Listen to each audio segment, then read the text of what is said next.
35 milímetros despliega un nuevo rollo. Lo saluda Juan David Martínez Zuluaga en este momento donde hacemos el traspaso de septiembre a octubre. Para mí el mejor mes del año. Como siempre, encantados de llevarles a sus casas todo lo referente al mundo audiovisual. Series, películas, cortometrajes, de todo. Me encanta además la idea del traspaso porque infortunadamente en muchas de las emisoras de la ciudad, imagino que del país, lo tormentan a uno bastante con la frase esta de desde septiembre se siente que viene diciembre. Viene diciembre, sí. Y la digo aquí con el tono más perverso posible porque es traumática. Y bueno, pasar a octubre es como un pequeño refresco de este anticipo navideño tan molesto. Igual, yo no sé si ya lo había comentado antes, pero para mí octubre es mi Navidad. O sea, para mí este mes es fantástico. Me encanta muchísimo más que la Navidad. Igual, ¿cómo estamos, Carlos? Juan, muy bien, muy contento. A mí también me gusta mucho octubre. Digamos que yo tengo también un especial amor por el cine de terror, por los thrillers. Halloween. Entonces, este mes de Halloween nos permite recordar eso. Es el mes que cumpleaños mi madre. Cumple además el 31 de octubre, cumple el Día de los Brujos. Entonces, para mí es un mes también muy bello. Excelente. Hoy precisamente tenemos como tema principal una historia, una serie. Hoy también tenemos cuota seriéfila que tiene que ver como con este mundo del terror y del amor. O más bien en este caso, ¿sí? Del desamor, del dolor. Hoy vamos a hablar de Penny Dreadful. Muchas veces la hemos mencionado a lo largo del programa. Sin embargo, yo en ningún momento como que había decidido como tomármela en serio, revisar realmente qué era. Hasta que la vi y dije, no, al igual que con Black Mirror, a esto hay que dedicarle un programa completo. Porque como en su momento un gran colaborador del programa dijo, Mateo, dijo, Penny Dreadful es una oda al dolor. Y en definitiva lo es. Entonces hoy va a ser nuestro tema principal. Recuerden que pueden seguirnos a través de nuestras redes sociales, @somos35mm, que es nuestra página de Facebook, y nuestro canal de YouTube, que es La Caja de Fantasías, donde encuentran a modo de podcast todos nuestros programas y versiones extendidas de ellos. Aquí en la radio nos toca cortarnos mucho, tenemos que limitarnos a la duración de 30 minutos máximo, y ahí sí vamos, digamos que un poquito más desligados del tiempo, entonces pueden encontrar programas muchísimo más largos. A veces, en serio, que nos toca cortarnos bastante. Entonces, sin más, iniciemos de lleno con el programa de hoy.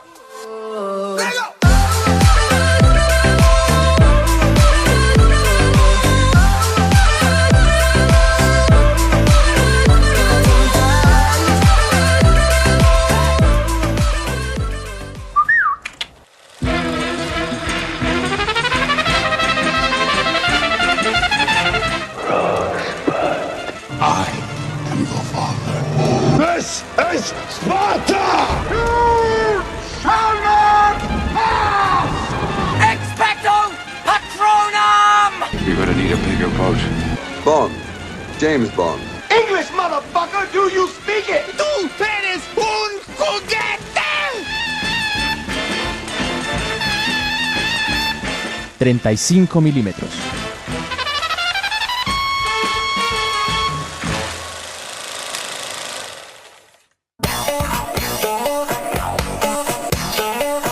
Ociosidades cinéfilas.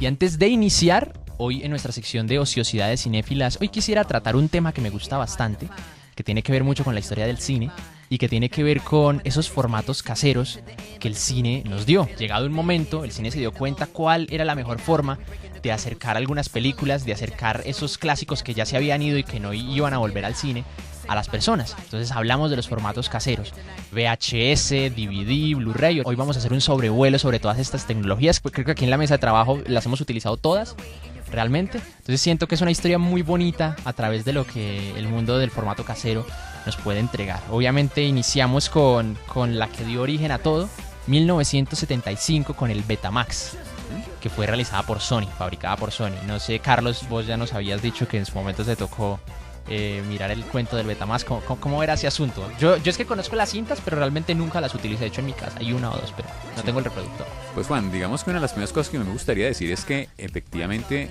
tiene una magia muy especial el formato casero. Hoy en día, pues digamos que es parte naturalizada de nuestra vida cotidiana. Y que hoy día ha pasado más a lo digital. Claro, he pasado a lo digital. Pero digamos en el momento era muy especial porque le permitía, digamos, a los que teníamos ese amor por el cine tener la película cerca. O sea, es una cosa, yo no sé si todos los coleccionistas estarían de acuerdo conmigo o no, pero que es el placer de tener el objeto físico que revela en la cercanía. Y obviamente pues toda la posibilidad de repetir la experiencia, de tenerla en la intimidad del hogar, de jugar con ella, de devolverse, etcétera, etcétera, que eran unas cosas fantásticas. Además pues que eran las cosas que vino ahí agregadas, maravillosas, era la posibilidad de que el formato casero te permitía grabar también. Entonces yo recuerdo muy bien, o sea, creo que lo he contado en algunos programas, que yo en los Betamax tenía 4 o 5 cassettes y grababa y regrababa, pero una de las primeras películas que grabé fue el Superman de Richard Donner. Y yo veía esa película una y otra vez, la dinámica de los niños de 3, 4 años que, Por supuesto. que repiten y repiten, etcétera, etcétera. Entonces me acuerdo mis papás decían, pero se va a gastar esa cinta de tanto verla. Claro, era un placer muy especial. Claro, también me tocó el Betamax. Recuerdo que en 1980, comenzando, compraron el primero en la casa, eran unas cosas muy grandes. Incluso además me sorprendió porque no eran, pues ya habían varios modelos y los modelos se iban reformando, pero eran muy grandes, muy pesados, simulando en ese momento todavía los cassettes de música con la misma dinámica de hundir los botones. Después compraron otro que ya tenía botoncitos como en clave digital. Toda una experiencia muy mágica. Entonces, de tener la posibilidad de irte a la videotienda y alquilar las películas, llevártelas para las casas, empezar Era a... un ritual, Sí, o sea, claro. era algo, yo diría, casi sagrado. Sí, o sea, me parece que era muy bonito el eso. plan de los viernes. O sea, yo me acuerdo, yo salía del colegio y por ahí tipo 5:30, 6 de la tarde nos íbamos para la videotienda, habían bares en la ciudad, Esa a alquilar maravilla. las películas del fin de semana, porque además se alquilaban para devolver el lunes en la mañana. Entonces, y lo típico que te decían en la promoción, si alquilas 2, llevas una tercera. Entonces uno alquilaba normalmente 4 para tener 6 películas del fin de semana, y entonces escogía a mis papás películas para ellos, las películas para mí, las películas de la familia. Eso era un ritual muy especial y es el plan de fin de semana, estar sentados viendo películas en el Betamax. Una cosa fabulosa, además que te empieza a enseñar el modelo de géneros, porque entonces uno va a la videotienda está dividida por géneros, y ahí entra uno, digamos, en la cultura cinematográfica. Entonces nada, mi experiencia con el Betamax es muy hermosa. Yo la tuve casi que hasta los 10, 12 años, que ya empezaron los VHS, y me acuerdo, no sé si lo mencionamos aquí, por lo menos lo he hablado con Juan, una de las series que yo disfruté mucho, pero una serie de los 90, que es El Zorro, que la produjo Family Channel. Yo la tenía grabada en Betamax, o sea, grabé perfectamente los 85 episodios en unos 10, 12 Betamax, episodios de 20 minutos. Entonces, bueno, es una experiencia, por lo menos en mi caso, muy bella. No, pues es que es inigualable. De hecho, el cuento con el Betamax es que duró hasta 1988 porque su principal competidor fue el VHS. El asunto con el VHS es que estaba siendo producido por otra marca, por la competencia. Y lo que hicieron pues con el VHS es que inicialmente tenía pues como más capacidad de grabación, podía grabar más tiempo, 2, 3, 4 horas algunos, dependiendo Hasta la 6 cantidad horas de la cinta. Hasta 6 horas creo que grababa. Imagínate. Y digamos que también el asunto con el VHS es que ellos, la marca, decidió como hacer alianzas con muchas empresas. Entonces les decían, cuando vayan a sacar sus películas, sáquenlas con nosotros, teniendo nosotros como esa exclusiva en lugar del otro formato. Entonces eso obviamente hace que Claro. haya más oferta respecto a una plataforma frente a la otra. Entonces, bueno, ahí es donde ya empieza a ver la competencia y no sé qué, hasta que el VHS se apoderó del mercado. Terminó el mercado. Yo también recuerdo, claro, incluso los cassettes eran más grandes que Ujú. los del Betamax, que recuerdo yo, pero bueno, posiblemente en la época no lo distinguía, que decían que eran de mejor calidad técnica que el Betamax. Yo los veía iguales. Sí, pero de hecho sí, de eso pues obviamente son competencias, Competencias, sí, pero pero no. según tengo entendido, por pruebas en laboratorios, los dos son prácticamente iguales. prácticamente yo los veía iguales, sí. Y efectivamente lo que dice Juan es cierto, que daban mayor cantidad. Incluso los reproductores, grabadores tenían la opción, en el que uno modulaba. Esta cinta te puede durar 2, 4, 6 horas. Y supuestamente pues va a perder calidad si la pones en una modulación más larga, pero bueno, uno pues para grabar, entonces nada, hay que aprovechar las cintas y todo el asunto. Y ese otro plan después, irse uno a donde vendían, a comprar cassettes vírgenes de VHS para uno poder grabar, tener sus películas. De hecho, etcétera, etcétera. ahí vos me abrís la puerta para algo importante y resulta que apenas hasta el año pasado y hasta 2015 se estaban fabricando VHS vírgenes y Betamax vírgenes. ¿Todavía? Todavía, o sea, Increíble. hasta el año pasado dijeron, bueno, ya, o sea, no más, se acabó este formato y ya no lo seguimos fabricando. Pero duró bastante tiempo. De hecho, Pues si nos ponemos a mirar, la vigencia del VHS fue desde 1976 aproximadamente hasta ¿Del Betamax? del VHS. Pero no me dices que entró en el 88. No, a ver, retomemos. El Betamax entró en 1975 y en el 88, digamos que Ah, ya ok. perdió la competencia Y y la popularidad, Ah, pero ok, como ok. tal, las cintas se siguieron haciendo. Sí, sí, sí. Siguieron haciendo mucho tiempo. ¿Y Y el el VHS? VHS estuvo del 76 hasta ok. el 2005. Ah, Digamos que en bueno, sí, furor, sí, sí. en popularidad, y las cintas se siguieron haciendo hasta el año pasado. Ah, increíble. Obviamente hubo otros formatos que intentaron competir con el Betamax y el VHS, que no sé si Carlos de pronto los habrá llegado a utilizar, pero hay uno que me encanta, que me parece el steampunk consumado en la vida real, que es el Laserdisc. bueno, claro, yo sí alcancé, pues no, los alcancé a conocer, sí. Recuerdo que algún tío mío tenía un reproductor de Laserdisc, bueno, no vi películas en él, sino posiblemente videoclips. Creo que el Dangerous de Michael Jackson lo compré en este, pero claro, es un formato que pasó por lo menos por estos lares de manera muy efímera. Sí, de hecho tuvo muchísima popularidad, pero en Japón, en Asia. Okay. Porque digamos que allá pues había ya, ¿cómo decirlo?, empresas que fabricaban sus propios reproductores, decían que de una calidad muy grande, en plan de... no tiene uno que sacar el disco, girarlo, sino que el mismo reproductor hacía eso por sí solo. Aquí los contextualizamos un poquito. El Laserdisc era básicamente un LP, pero que funcionaba como DVD. Como un DVD. Exacto. Que lo metía uno en un reproductor grandísimo, por supuesto. Ya imaginarán cómo era la bandeja de grande. Y era igual, digamos, que en tamaño a los tradicionales LPs de música. Total, o sea, el formato en tamaño, sí. Entonces, digamos que el asunto es que no, en Japón decidieron, digamos que venderlo de otra manera. Allá ya tenían pues su propia industria fílmica, a su manera. Entonces allá se conseguían, digamos que películas más específicas. Había una oferta más específica, mientras que en este lado del mundo era más caro y no tantas distribuidoras sacaban películas en esos formatos. Me hiciste recordar que hay algún episodio de Los Simpsons donde hacen alusión a los formatos de lo que estamos hablando el día de hoy, como basura incluso. Ay. Entonces muestran una pila de basura y dice Betamax, VHS, Laserdisc, y una donde no hay nada y dice reservado para los DVDs. Sí, por supuesto. Claro, que es finalmente pues el formato que también viene el futuro después. Que por supuesto que viene. Digamos que aquí, ya para pasar al siguiente formato, aquí es donde les quisiera hacer como la demarcación. Llegado a cierto estudio que se hizo en Estados Unidos, se llegó a la cuenta de que 2 millones de personas o de viviendas tenían un Laserdisc, en contraposición a los 85 millones de personas que tenían un VHS en sus casas. Entonces aquí sí dice uno como...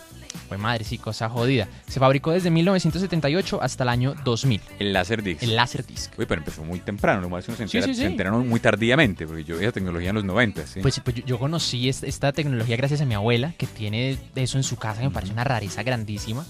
Y claro, películas del Gordo y el Flaco, por ahí Pesadilla en Elm Street 2, un montón de películas supremamente curiosas. Y digamos que el Laserdisc, su tecnología fue punto de partida para lo que conoceríamos más adelante como un CD o como un DVD. Sí. Y tenía la opción, algunos de cambiar idiomas, adelantar escenas, las pistas, etcétera, extras, etcétera. Sí. Literalmente, yo les digo, esto para mí es steampunk. Estamos en los 70 viendo tecnología de los 2000. Y precisamente por ahí ya entramos al ámbito del DVD, que digamos que apareció en 1995, todavía está en furor. Sabemos que todavía está funcionando. Yo digo que ya está como en sus últimos añitos, pero todavía se ha mantenido y se mantiene fuerte. Por supuesto, la gran diferencia es que tiene muchísima más capacidad de almacenamiento. Puede almacenar hasta 17 gigas. Y algunos funcionan como esos antiguos LP que por cara y cara reproducen información. Entonces, ¿cuánto puede caber en 17 gigas? Hombre, depende qué tan buena sea la calidad de la película que uno tenga. Porque si uno tiene una película pues en 240 píxeles, puede caber muchísima información ahí. Claro. En este caso, pues es que es muy relativo. Pues realmente que normalmente, digamos que los que son oficiales o formales, pues traen la película y contenido extra, independiente pues de la cantidad. Otra cosa ya es, digamos, el uso que se le pueda dar de manera no oficial al soporte. Por supuesto. De hecho, ahí, gracias, me hiciste acordar, la calidad de un DVD llega máximo hasta 720 píxeles. Que con esto ya pasamos como tal al Blu-ray. Al Blu-ray, que ese sí ya tiene calidad 1920 x 1080 y que se diferencia es porque puede almacenar hasta 50 gigas. Ven, Juan, y con los formatos ahora de Ultra HD, etcétera, que supuestamente son mayores, ¿qué pasa? ¿El Blu-ray soporta eso? Digamos que aquí ya nos metemos en una parte técnica que no es como el ideal pues para no aburrirlos tanto, pero básicamente es el disco que todos conocemos, pero le empiezan a poner capas encima. O sea, es el disco que empieza a ser un poquito más grueso. Entonces es un DVD de doble capa o un Blu-ray de doble capa. Entonces ahí ya nos damos cuenta. Más información. Claro, porque por un lado puede almacenar, 30 gigas y por el otro 30 gigas. Y en el caso también del DVD. Entonces ahí es como ya se empieza a jugar. Igual también se ha hablado por ahí encimita de futuros formatos que van a llegar de pronto a reemplazarlo. Por ahí estaba revisando algo que se llama Archival Disc, que la gente dice, sino que como que todavía no ha salido al mercado o para el uso de gente común, sino más bien de empresas, de discos con la capacidad de almacenar hasta 300 gigas o una tera, que es bastante. Que es bastantísimo. Igual ya antes de pasar a la siguiente sección, yo sí quisiera, Carlos, que vos nos comentaras cómo fue ese traspaso tan duro entre el DVD y el VHS, que se dio más o menos entre los años 2000. Sí, más o menos. Yo tengo en mente muy bien como la llegada del DVD ya como comercial, que uno empezaba ya a encontrar en las videotiendas, en los DVDs, 2000-2001. Empiezan a entrar, pues. Y que obviamente se mantiene en la sección de VH y DVD. Pues es un cambio radical. Digamos que para uno como espectador es una maravilla el contenido digital, por la calidad. Ahí siente uno la diferencia de la cinta al contenido digital. Y la funcionalidad, la interactividad que uno tiene, pues, de manejo, etcétera, etcétera. Desde lo que contabas ahora, escoger idiomas, el cambio de escenas, es un encanto. Para mí fue duro porque yo, pues, como he sido coleccionista de películas, yo tenía una cantidad de películas en VHS que yo empecé a coleccionar como desde el 95, que empecé a estudiar comunicación. Yo grababa mis películas y las guardaba. Entonces llegó un momento en que uno, ¿qué hace uno con todo este archivo? O sea, esto se pierde. Y efectivamente perdió. O sea, una cosa que se terminó diciendo, pues, dice, pasarlas a un formato digital, pero se consigue en formato digital mejor. Entonces todo un cambio de tecnología que uno siente como un choque. Digamos que ahora, a pesar de que el Blu-ray reemplaza el DVD y que formatos digitales, uno siente como una continuidad. Y lo estoy hablando nada técnico, estoy hablando desde la experiencia del usuario. Pero ahí se sintió un corte, un cambio como de paradigma en esos modelos de visibilidad.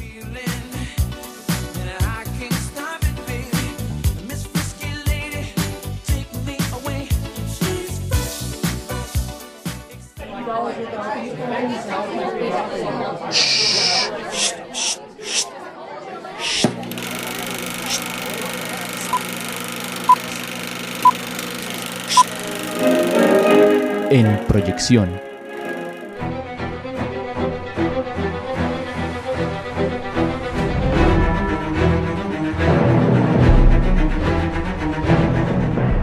Y bueno, ya en nuestra siguiente sección, nuestro plato principal, hoy vamos a hablar de Penny Dreadful, una serie originalmente realizada por Showtime, una serie inglesa, que en este momento pueden encontrar en Netflix. Nada más tiene 27 capítulos repartidos en 3 temporadas. A mí esta serie me encanta y me compró cuando empecé a investigar sobre ella desde el ámbito de su producción, porque tiene, digamos que detrás de sí, muchos elementos que son calidad asegurada. Pero antes de iniciar con eso, Carlos, coméntanos de qué va Penny Dreadful y qué te parece así muy por encimita la serie antes de comenzar a meternos a discutir algunos elementos generales. Pues bueno, yo también la disfruté muchísimo, de esas series que me terminaron conectando muy rápidamente y que además, digamos, orbita en un universo que disfruto muchísimo. Es una novela, es una serie, bueno, incluso la idea de que cruce aquí novelada me gusta porque es muy novelada, que está, digamos, ambientada en el siglo XIX. Finales del siglo XIX y que recupera, me gusta decirlo de este modo, toda la literatura gótica y la mitología gótica tan propia del siglo XIX en una especie de, como digamos, de gran intertexto, que por lo menos a muchos espectadores, entre ellos me incluyo yo, disfrutamos bastante de esas relaciones intertextuales. ¿A qué me refiero? Me refiero a que utiliza personajes, y no solamente los personajes concretos, sino, digamos, la ambientación, la mitografía que hay detrás de un universo, y lo cruza con otros. Entonces, digamos, aquí nos vamos a encontrar una serie donde está referenciado el universo de los vampiros. Por supuesto, la novela de Bram Stoker es central y fundamental para Penny Dreadful. La novela de Frankenstein de Mary Shelley va a jugar, digamos, allí con unas actualizaciones que yo creo que no son directamente de Mary Shelley, sino más propias del universo cinematográfico de la década del 30. Personajes, digamos, que vienen de otros ámbitos literarios no tan fantásticos, si bien tienen elementos fantásticos, pero con otras intenciones, como por ejemplo Dorian Gray.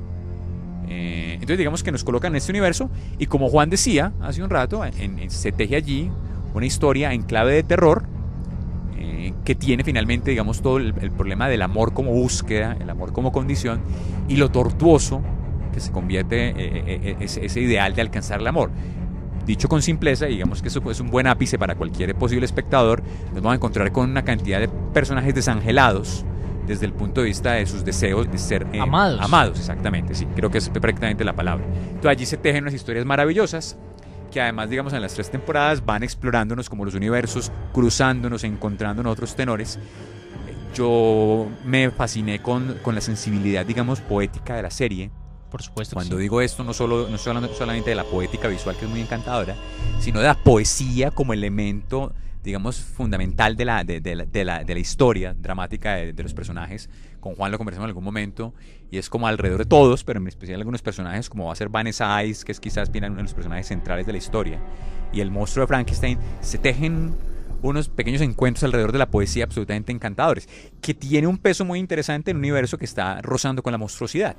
Entonces digamos que allí pues creo que está como todo el universo, sin contar pues más como digamos qué pasa en términos de acciones, pues para que los espectadores que no la han visto la puedan disfrutar. Por supuesto que sí, digamos que otra forma de contemplar este mundo de Penny Dreadful es que si la gente se veía medianamente emocionada por el supuesto universo de monstruos que quería hacer Universal, que inició este año pues con la película de La Momia y que en años anteriores supuestamente había buscado su consolidación a partir de películas como Drácula, la historia jamás contada, pues les cuento que Penny Dreadful es el universo cinematográfico de monstruos que Universal quiere realizar y que no ha podido y que dudo mucho que pueda terminar realizando. Entonces vemos como Drácula, Frankenstein, el Dr. Jekyll y Mr. Hyde, las brujas, los hombres lobo, los hombres lobo, en este caso Amunet, que siempre fue con la esposa de Amon-Ra, de la momia, empiezan a confluir en una Inglaterra victoriana. Y cómo sus intereses y sus tragedias empiezan a chocar los unos con los otros en una telaraña increíblemente pulida e increíblemente genial. O sea, esa es la mejor forma que yo podría venderles la serie. Y además, pues todo lo que Carlos ya acaba de decir, lo poética que puede llegar a ser, lo dramática y lo dolorosa también que puede ser a través de sus personajes. Antes de iniciar pues como tal a analizar algunos elementos de la serie que realmente me encanta, yo quisiera aquí entrar como a comentarles más o menos lo que hay detrás desde la parte técnica. Sabemos que la serie está protagonizada por Eva Green, que es una chica bellísima, tiene una belleza realmente victoriana y una belleza casi de muy bruja, gótica además. Muy gótica, sí, por supuesto, que la hemos visto, digamos que Tim Burton la ha estado utilizando mucho para sus películas últimamente, de pronto aprovechando precisamente esa sensación un poco mística que tiene detrás. Y está el asunto de que fue Miss Peregrine en esta película que realizó hace poco, que ya se me olvidó no sé si tendrá secuela o algo, sí, no sé. Quién sabe. Fue Angelique en Sombras Tenebrosas. Y pues por supuesto para mí la mejor chica Bond que ha existido, que hemos tenido, pienso, igual que Juan, de acuerdo. Whisper, en Casino Royale, que es preciosa esta mujer. De hecho me parece muy bonito que la hayamos podido conocer antes de que se desbocara del todo en esta parte gótica, en esta parte terrorífica. Está Timothy Dalton, que fue también un James Bond. Exacto, tenemos dos participaciones Bond en esta serie. Y de hecho hay más de fondo, porque aquí viene algo curioso. La serie está producida por Sam Mendes, quien, también claro, ha hecho Skyfall y Spectre. Entonces, y bueno, aparte de Revolutionary Road, American Beauty. Entonces, bueno, aquí ya sigue subiendo el listón de calidad. Entre su creador, o sus creadores, está John Logan, quien ha participado como guionista en películas como Gladiador, La Máquina del Tiempo, Star Trek Nemesis, El Último Samurái, Aviador y Sweeney Todd, que Sweeney Todd a mí me encanta. Entonces aquí ya empieza uno aquí a mirar elementos curiosos de dramatismo, de construcción de personajes, de la tortura del protagonista. La cercanía con Sweeney Todd es increíble. Por supuesto. Y los dos primeros capítulos de la serie están dirigidos por Juan Antonio Bayona, que es uno de mis directores favoritos. A mí me encanta también. Director del Orfanato, de Lo Imposible y de recientemente Un monstruo viene a verme. Entonces, eso no la he visto todavía. Bueno, ahí está en Netflix también para que la vean. Entonces es interesante ver cómo... Porque Bayona utiliza mucho el cuento del dramatismo ligado con el terror y cómo lo mezcla y cómo todo se vuelve misterioso y cómo puede llegar a ser tenebroso. Entonces aquí hay un juego muy interesante de elementos técnicos que ya lo embelezan a uno pues de partida. Encantador. Además que una cosa que hemos mencionado en un par de programas anteriores es eso, es un poco que este es un buen ejemplo de las cercanías entre el cine y la televisión tan fuertes que estamos viviendo, hasta el punto de que eso ha logrado limpiarle el mal nombre que ha tenido la televisión históricamente respecto a la calidad artística. O sea, la televisión ha sido un asunto estrictamente comercial, ligero, directo, y aquí nos topamos con una serie que efectivamente bebe del universo no solo literario y cinematográfico como referente, sino para sus estéticas, sus lógicas de producción. Entonces siento que esas son las cosas encantadoras que incluso hacen que un programa como este, que es dedicado originalmente al cine, también tenga cabida para espacios como una serie de televisión. Por supuesto, no es que termina siendo necesario porque encuentra unos elementos que uno realmente en el cine no haya y que inclusive hemos estado viendo. Ha intentado replicar con este supuesto universo de monstruos y que no ha podido porque no se le da la opción, no tiene bien definido su público. Hay muchos elementos pues detrás. Ya pues como comenzando a hablar del todo, de los personajes, voy a empezar aquí a mencionar elementos aquí que tengo aquí anotados a la loca en la libreta. Por ejemplo, una de las vainas que más me gustó de la serie es ese retrato tenebroso que hace sobre la medicina de finales del siglo XIX. Claro que sí. Que es cuando uno empieza a agradecer la asepsia que hay hoy en día, el cuidado que hay hoy en día, en comparación con los métodos cuestionables que había en ese entonces, y como esos instrumentos quirúrgicos que me parecen la vaina más tenebrosa que puede existir en esta vida, porque sugieren mucho dolor con solo verlos. Es una cosa muy interesante, Juan, porque se pone como una tensión muy, muy, muy particular en esa imagen que nos puede la serie que está señalando. Es que, por una parte, todo el esfuerzo técnico por lograr un avance médico, ¿sí? Porque es un intento de desmitificar el cuerpo y empezar a entrar a auscultarlo, producir. Pero por otro lado, una especie de desprecio por el cuerpo increíble, porque casi es un objeto que hay que desmenuzar y destruir.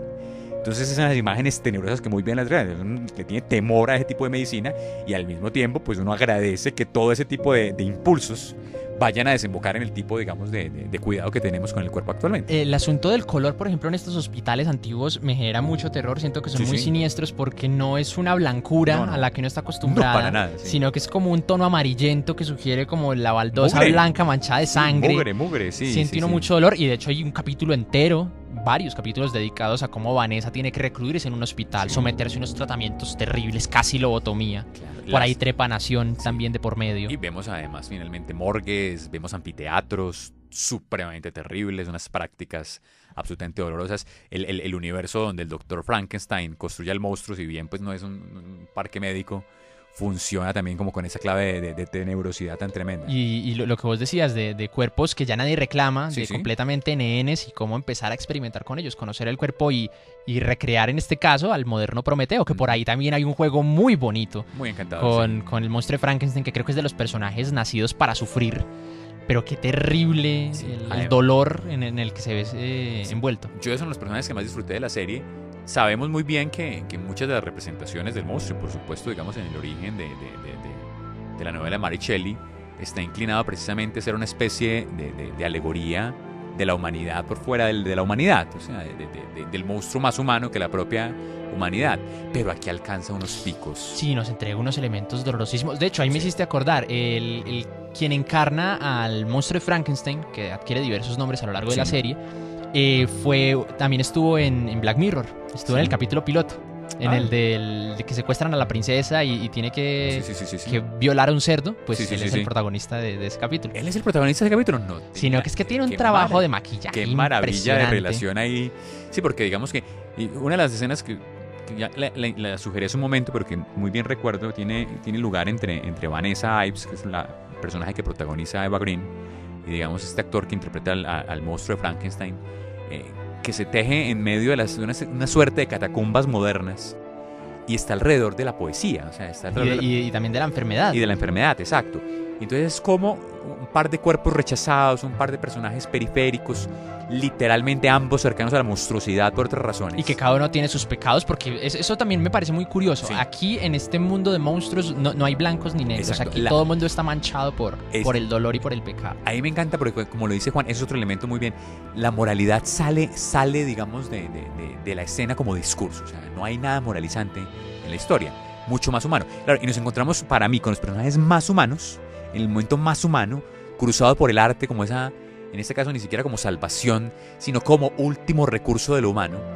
Y se tejen unos diálogos, la poesía se evoca, la idea de la danza, que es increíble. O sea, entonces dice uno, hombre, ¿cómo logran colocarnos a sentir de esa manera no solamente el dolor, sino a sentir lo que es ser humanos en la situación más extrema, en los cuerpos más humanos? Entonces me encanta.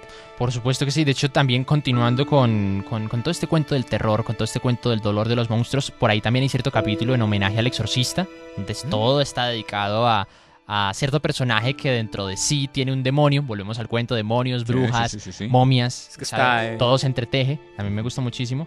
Y pues si ya nos metemos como tal en cuentos de problemas, la serie no es perfecta, es de mis favoritas, con todo en serio, créanme que amé esta serie. Pero también alcancé a notar sus problemitas por ahí.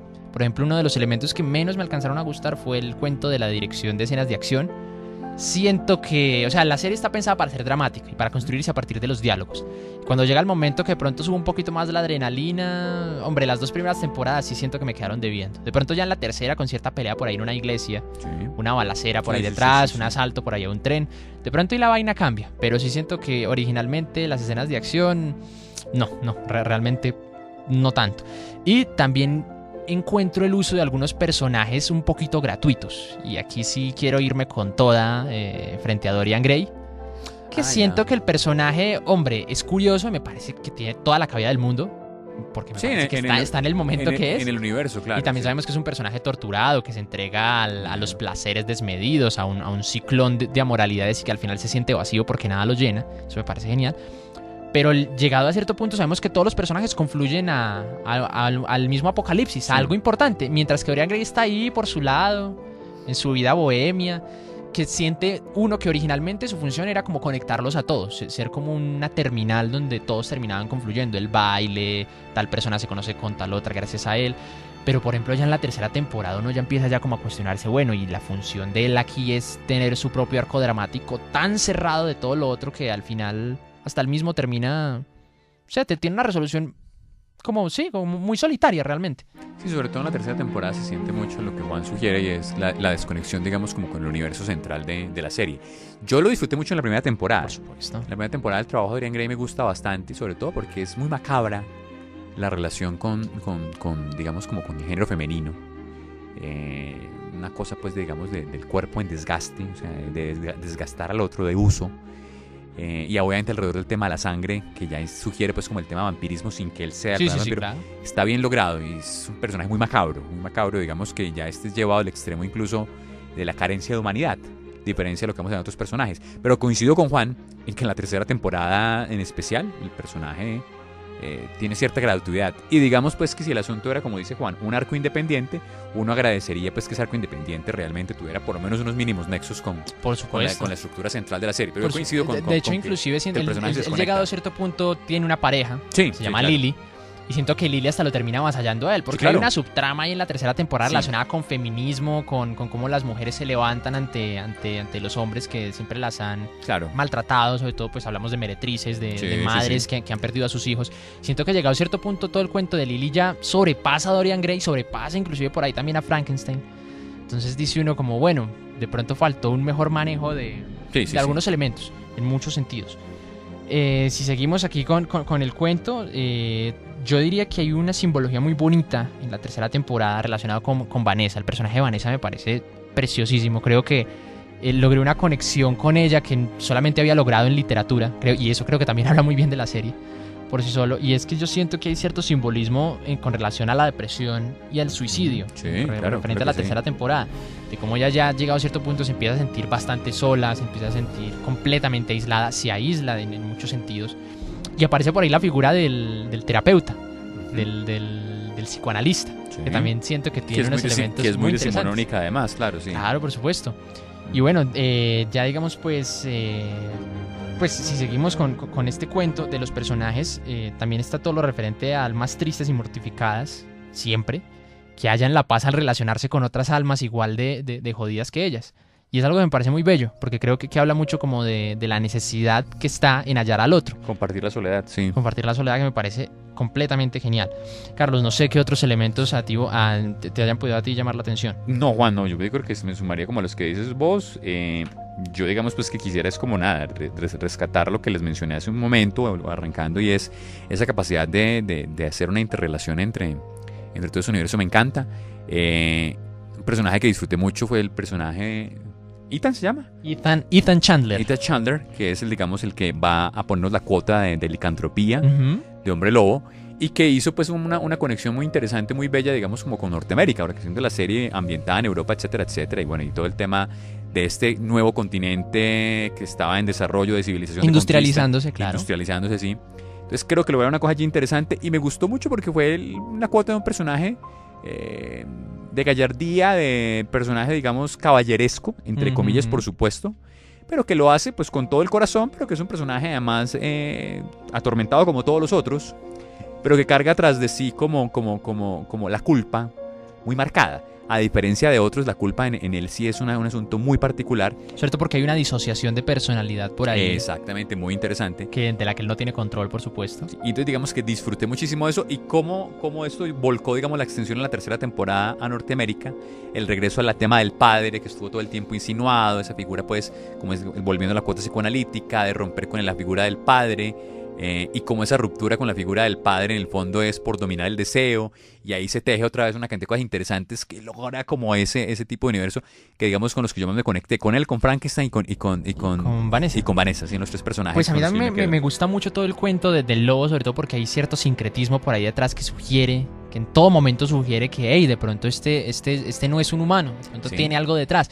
Pero ya la resolución como tal y todo lo referente a su pasado siento que me quedó debiendo. De pronto me hizo falta por ahí un flashback o algo un poquito más sólido, porque si llegado a cierto punto siento que, pues digamos que hay un momento donde uno dice, Vanessa e Ethan son los principales protagonistas.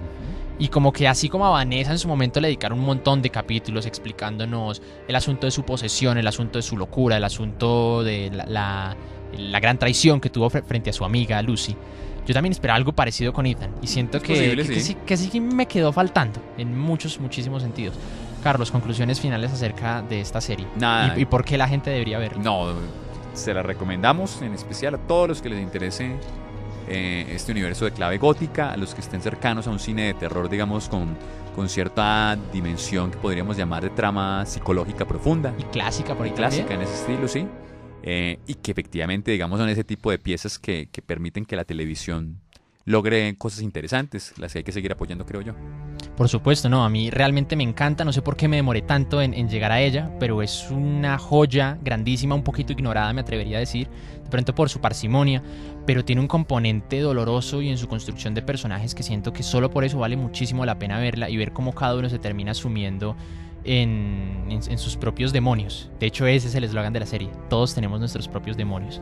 Ya pues para acabar quisiera compartirles este pequeño fragmento de uno de los tantos poemas que en su momento recitan en la serie, que realmente me conmovió.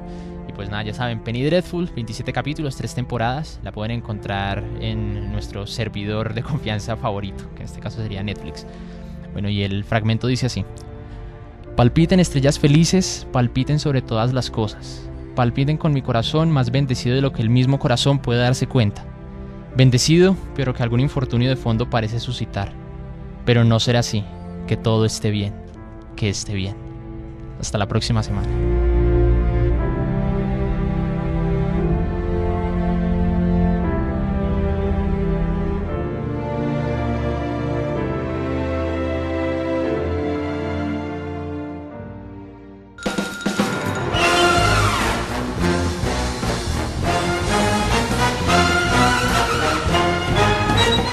Acabas de escuchar 35 milímetros, una idea original de Carlos Fernando Alvarado y Juan David Martínez.